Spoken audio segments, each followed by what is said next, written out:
My name is Henrique Sá Pessoa and I'm the concept chef of JOIA, so welcome to JOIA.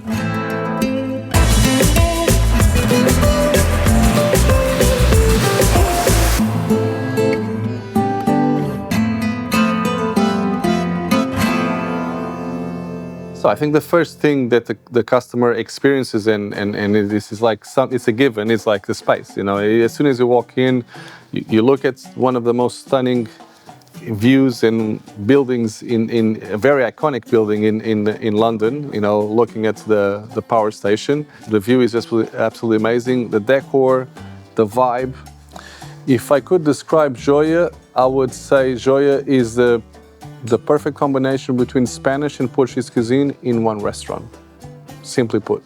So what I try to do is, you know, bring some of my classic dishes, signature dishes, in a simplified version from Portugal, obviously using some of known Portuguese ingredients, like, for example, salted cod. Also picking up some of my favorite Spanish. You know, I also have a Spanish side from my grandfather. My grandfather was married to a Catalan lady. You know, it was the first international food that I've tried besides obviously Portuguese. So the dish I'm going to do now is a classic, actually, for both Portugal and Spain. It's a Gazpacho. Here we do a variation, garnish it with a crab salad and also with a squid ink rice cracker. So the first thing we do is we chop up all the vegetables. So mainly tomatoes, cucumber, onions, spring onion, some red pepper, a little bit of garlic. You can leave it marinated with a little bit of vinegar overnight if you want a more intense flavor, or you can just do it fresh. So we're just gonna put all this in a Thermomix so it's nice and smooth, and we're just gonna blend on high speed for about 2 minutes. So now I'm just gonna season the Gazpacho with some sea salt, some olive oil, and some cherry vinegar. Then just gonna whip it for 30 seconds and it should be ready. It's important to chill it quite well before you serve it. So normally we leave it in the fridge for, you know, about minimum 3 hours. And actually it tastes better the next day to develop all the flavors from the marinade. Just see if it needs anything. Tastes really good. It's quite warm from the blending. So we're just gonna chill it now and leave it at least 3 hours in the fridge. So here I've got some pulled crab meat. This is not a traditional garnish, it's just something, you know, there's amazing crab here in the UK. We always try to incorporate also some local ingredients. Here we've got some cream that we slightly whip with a little bit of creme fraiche. And here we've got some ginger dressing. So it's basically a little bit of ginger juice with a little bit of lime juice and a little bit of olive oil. So just to season here, give a little bit of heat. Just some freshly squeezed lime juice, a little bit of salt, and then we just mix this. You don't want to overwork it too much. It's going to taste. That's it. Now here in the piping bag, we've got some avocado that we just crushed with a little bit of lime juice and olive oil. Then we shape a quenelle to put on top of the avocado cream with the crab meats.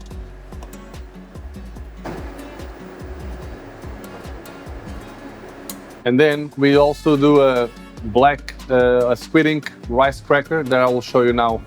So this is basically just overcooked rice with a little bit of water.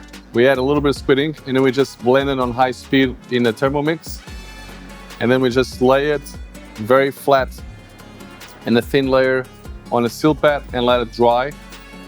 And then you have these dried crisps that we're just gonna very quickly introduce in the oil, and it's just gonna crisp up like a rice cracker. Make sure the oil is, you know, above 180 degrees, and then it just crisps up real quick.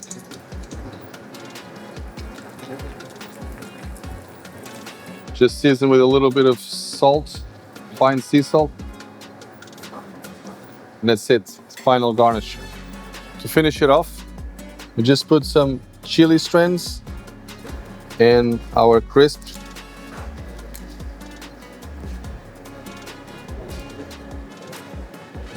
It goes to the table like this with the gazpacho on the side, and then the gazpacho gets poured on the table. So here we have the gazpacho with the crab salad and the squid and crisps.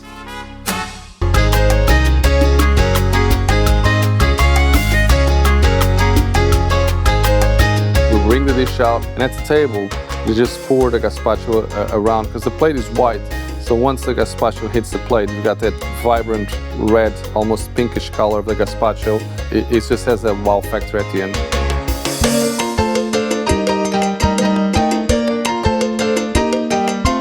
The cocktail bar, we had this, amazing opportunity to have a rooftop, which in London is already priceless. So I'm going to take you up now to meet Faith. He's going to be up there preparing some cocktails for you.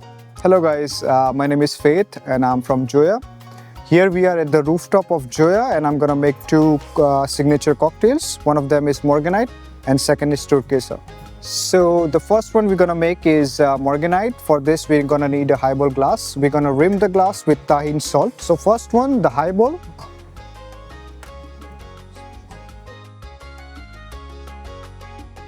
The first one we're using is the batch. So this is a tequila which is infused with tahini and agave. This one is lime. I'm gonna stir it a bit and top of it some grapefruit soda and put some ice. So here we have the Morganite, which is made with tequila infused with agave and tahini.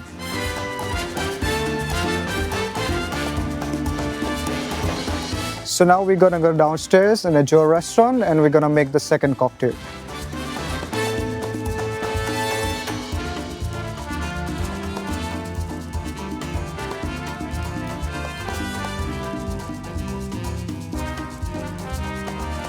So this is going to be our second drink, which is Turquesa, which will be made with the batch. In this one, it's gin infused with elderflower and honey. And this one, we're going to use it top up with lime and lychee juice.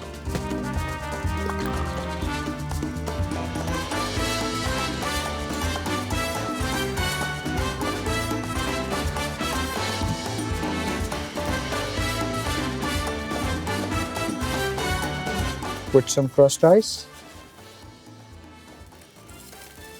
and garnish with Elysium flower.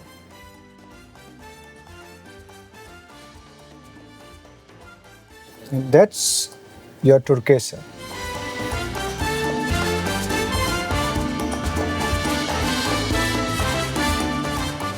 In the rooftop, we kept it quite simple, like croquettes, bravas, those kind of bites. We've done like also a skewer menu with like, a piri-piri chicken, a tuna, just really simple things. It's more about complementing the drinks.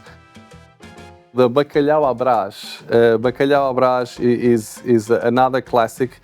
It's funny enough, it's the most famous dish that I have on the menu globally. So everywhere I put the dish on the menu, it works. Starting with the Bacalhau à Brás. First thing, obviously, the bacalhau. You got here very nice quality bacalhau. And we're gonna put it in vacuum packed with a little bit of olive oil, garlic, bay leaf, and some parsley. Doesn't need to have a lot of olive oil. And we're just gonna seal the bags. And then we're gonna confit this around 90 degrees for about 15 to 20 minutes. We don't wanna cook all the way through. We just want enough to loosen the cod so we can flake it.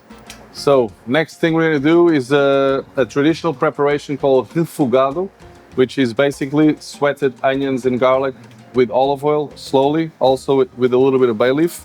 And that's the basis of a lot of Portuguese dishes, and in particular bacalhau dishes. And the idea is not to color it too much, just sweat them slowly. It will take about 10 to 15 minutes.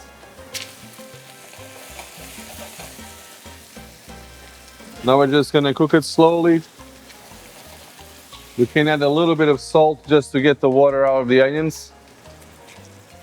So this is the final result. You want the onions like nice and soft, but not golden. You can take the bay leaf out now. It's already done all its work. Now we're gonna do the string potatoes fried. So I've cut the potatoes in slices and then in a very, very fine julienne. Leave them in ice water. And now we're just gonna fry them until crisp.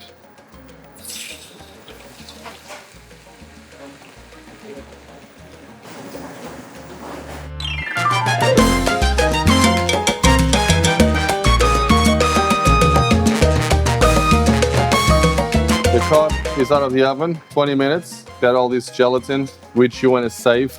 Don't throw this out because there's lots of flavor here. And now, while the cod is still hot, you just start separating the bones and you start flaking the cod. And see how it flakes like a book? And you don't want to flake it too much because you want to feel the layers of the cod when you're eating it. This is what makes different my salted cod à Brás from the traditional recipe.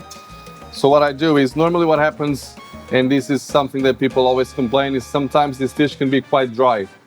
In order to keep it quite hydrated and moisty, I confit egg yolks in olive oil, about 80 degrees for about 6 to 8 minutes, and then just leave it in olive oil as it cools down.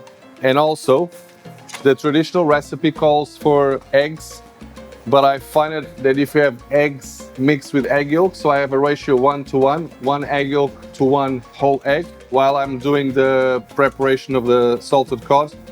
It just also gives it like a nice rich flavor. So now, going back to the dish again, we're gonna go and add the onions, only enough for 1 portion. We're gonna add the cods. So this doesn't need to be cooked anymore because it's already been cooked. We're just gonna warm it through. And you see, when the olive oil and the cod's juices mix together, they emulsify and almost make like a dressing, which the Spanish actually call this pil pil. We're gonna add the string potatoes, and we do this in layers. So we do one first, and at this stage, I also add the egg. We need to be careful when you add the eggs because you don't want to overcook them. You take it off the stove, or at least not in a very hot area. Now we add a little bit more potato.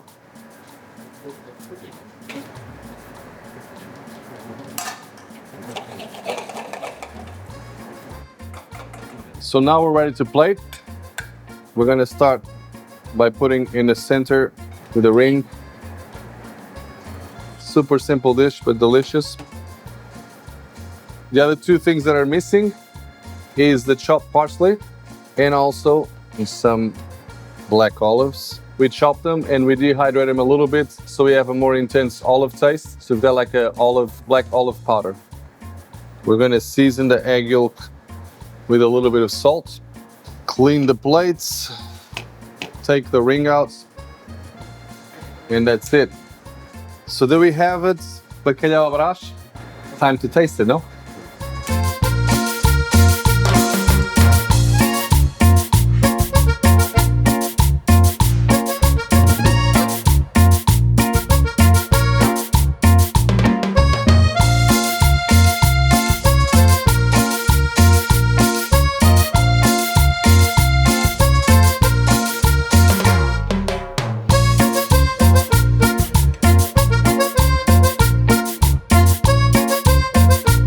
There's a saying actually by Marco Pierre White, which is, one of my favorite chefs of all time.